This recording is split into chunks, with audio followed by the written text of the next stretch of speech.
Zaman International was created out of actually a very tragic story. At the time, I was working in the hospital, and I'm what's called a transcultural clinical nurse. What that means is that I would help patients and their families navigate the healthcare system so that they could arrive at a place that made sense for them. In this particular story, it was a baby that was in the neonatal intensive care unit. The mom and dad were refugees from Iraq, and they had suffered tremendous loss during the Gulf War, but immigrated here to the United States. Mom was pregnant, and she gave birth to twins. The first child died immediately, and the second infant survived, but the baby had very, very severe anomalies. The hospital, specifically the physician, decided that treating the baby was more of a burden than a benefit for the child, and they decided that they would withdraw life support. I got involved because the family could not withdraw life support, and of course this became an ethical dilemma for the hospital, for the physician personally, and medically as a professional, and also for the baby. So we discharged the baby to the house on a ventilator with hospice support. That is not a typical situation. For the hospital, and also because I was curious, we decided to visit the house. This is where the story really begins, with a knock on the door.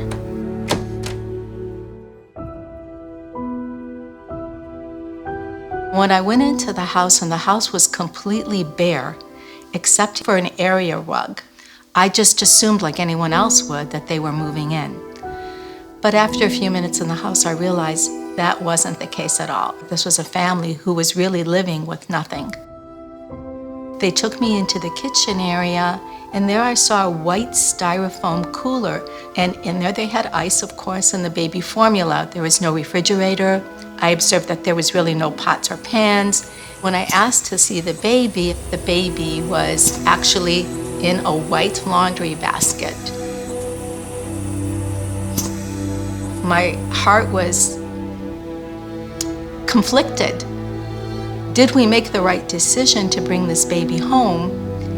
And at the same time, I quickly realized that the family actually built a crib for this baby.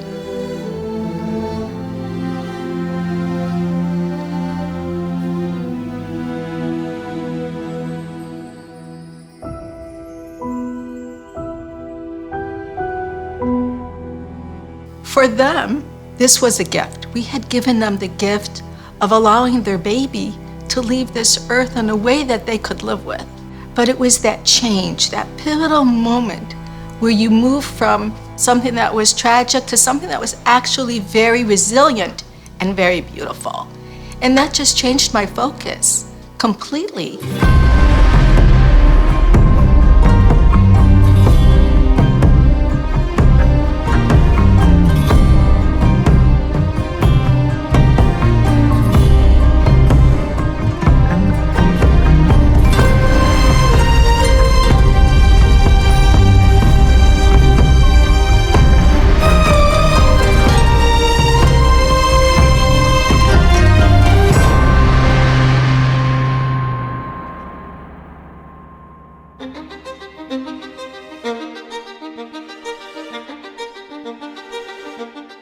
When Zaman was not yet Zaman, it was a core group of people, especially the youth. I had a youth group, and they were helping me fill the gaps.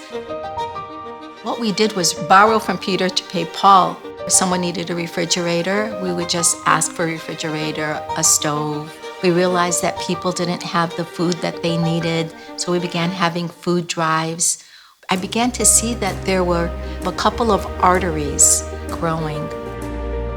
So I had to develop two programs in the beginning. One, a basic needs program, which eventually became Beta Zahra Client Services now, case management, and a full array and spectrum of what it means to meet the needs of people. The second program was called Plots for Tots, which was an infant burial program.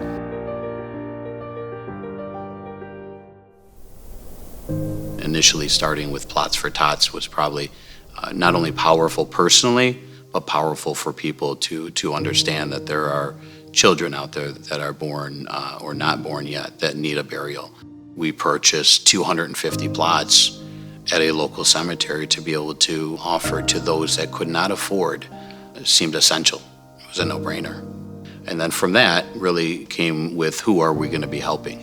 Not only children, but mothers with children, and especially marginalized women with children.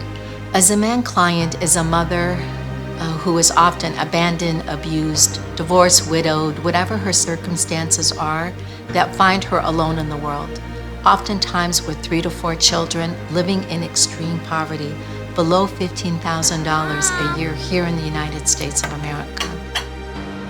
Sometimes when you're born in poverty or life throws you a lemon, you can't see beyond that. So it's understanding that each individual has value and making sure that they understand that.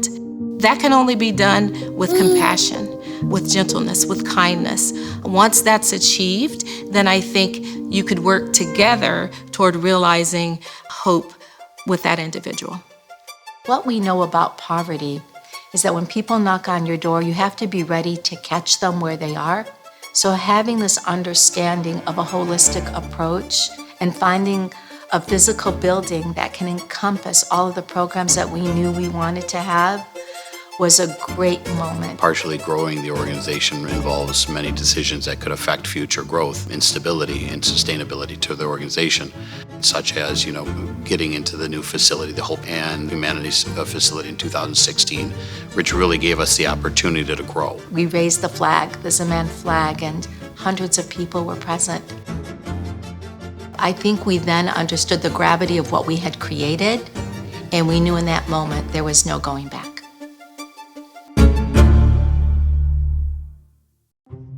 One-stop hope at Zaman International means that a client comes to our door, is met by a social worker who will understand the needs and do a full assessment.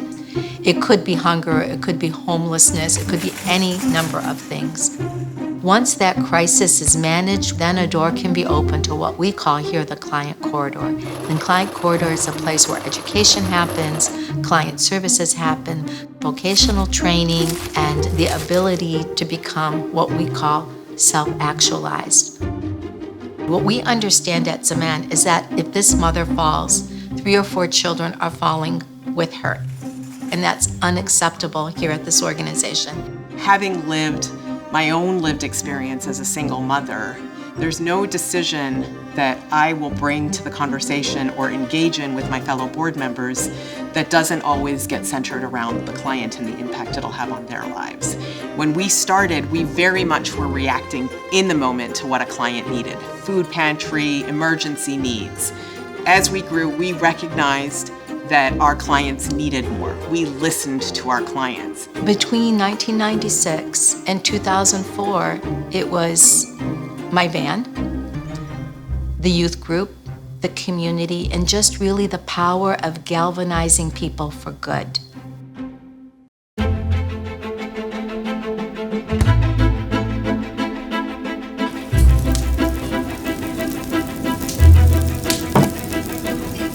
جينا ميديكال فيزا لهون عشان بنتي بدنا نحكمها كان عندها مشاكل بالقلب. رجع اجى جوزي والحمد لله وجبت عائلة وصار عندي 4 أولاد. بهذا الوقت اللي عم يمرق يعني بتعرف يعني صار جوزي بحاجة مساعد. سو أنا بدي ساعد ما فيني اقعد على جنب. بدي اشتغل صرت ينصحوني انت شاطرة بالخبز بتعرفي تخبزي سو ليش ما بتخبزي؟ سمعت الحاجة نجاح بالموضوع اللي هي مسؤولة عن زمان جمعية زمان. قالوا لي أول صاج بدها تهديكي هي الحج نجاح لأنه صراحة ما كان في يعني بصعوبة حق الصاج ومن وراء الصاج اشتغلت بالبيت شي 15 سنة تقريبا وهالسنة 16 ومن وراء الصاج يعني بحساب ربيت عائلة أكيد بعون الله سبحانه وتعالى فهيك بلشت وهيك مشي الحال لوصلت لهون. يعني اللي ساعدوني فيك بدي اقول لك شغله بسيطه وطلع منها الخير كله. كيف الخميره بتخمر الخبز انا بالنسبه لي هذه البيكري نفس الشيء.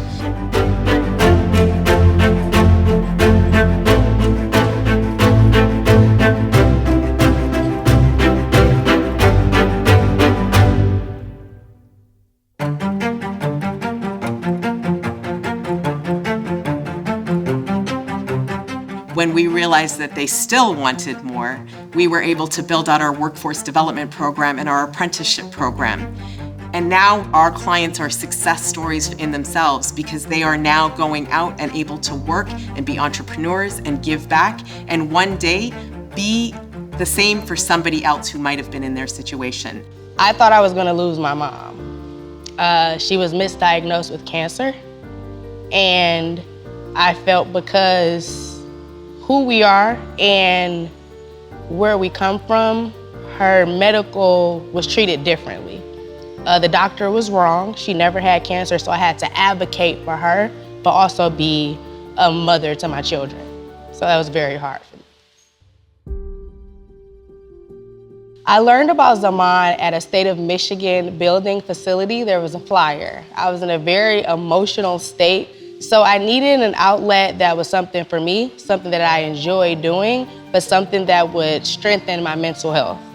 So cooking was something I always loved to do, so when I saw that flyer, it felt like a sign for me.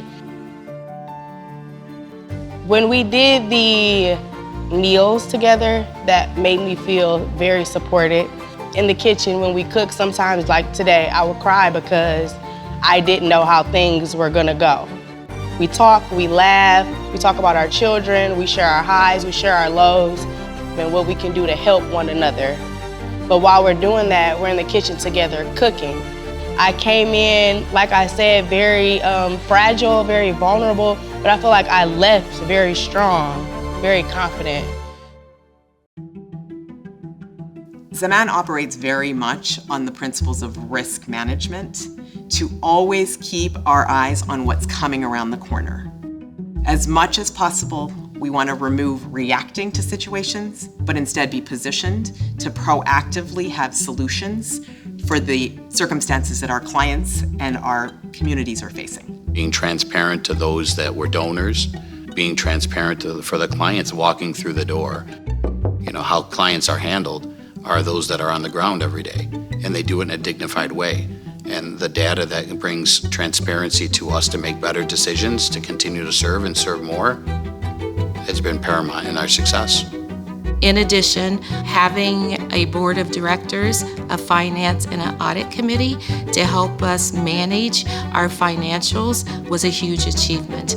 The annual audit that we choose to do over the past 5 years has come in at 90 cents of every dollar donated to Zaman goes to programming. One of the concepts that we work with is how to accommodate, how to negotiate, and how to repattern. When we put these things together, innovation is created. What solutions can Zaman come up with? How can it innovate to continually support the client's need to break the cycle of poverty? And it's not something we're going to move away from. It's something we're going to continue to be determined to do. Zaman has very much proven that it is capable of doing the job that it set out to do. The next 5 to 10 years will be about institutionalizing that, advocating and influencing in a way that we can lead others to be able to do the same. I hope the legacy that Zaman leaves for future generation is built around hope for the betterment of the human race. Part of me was taught when I was very young was to help out in our community centers, and whether it was our mosques or for those in need. To me, it was my responsibility to fulfill a greater good other than just myself. The core message of Zaman, again, is hope. Hope is something that's intrinsic. It's something that's built in. It's something that's been seeded in our hearts, and every human being understands it, and every human being has it. So what I hope that Zaman will do as it continues to grow is to unlock that hope for anyone who comes into contact with it and be able to just be that beacon of light in the world. And that's not something that I say in a dreamy state. It's something that I've experienced, and it's something that I believe in.